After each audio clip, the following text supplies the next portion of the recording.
స్టెప్పులుగా ఇదైతే చాలా బాగుంది వర్క్ అంతా కూడా. ఇక్కడ లైటింగ్తో మనకి వాటర్ మ్యూజికల్ షో అనేది ఈవినింగ్ టైంలో జరుగుతుంది. నైస్. ఈ పార్క్లోకి వస్తే కనుక ఫుల్గా ఎక్సర్సైజ్ అయిపోద్ది మనకి. ఈ అరటి చెట్టు చూసారు ఎంత పెద్దగా ఉందో. ఇటువంటివి మనం అస్సాంలో కూడా చూడొచ్చు. తాటి చెట్టు అంత హైట్ ఉంటాయి చెట్లు అయితే.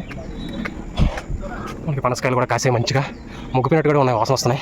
ఈ నర్సరీ ఒక ప్రత్యేకత ఉంది, ఎందుకంటే ఇక్కడ మొక్కలతో పాటు లోపల చీతాకోక చిలుకలు, బటర్ఫ్లైలు కూడా మనకి ఎక్కువగా ఇందులో ఉంటాయి. బటర్ఫ్లై కన్సర్వేషన్ ఇది కూడా బాగుంది. చెట్టుని ఇది మంచి ఐడియా.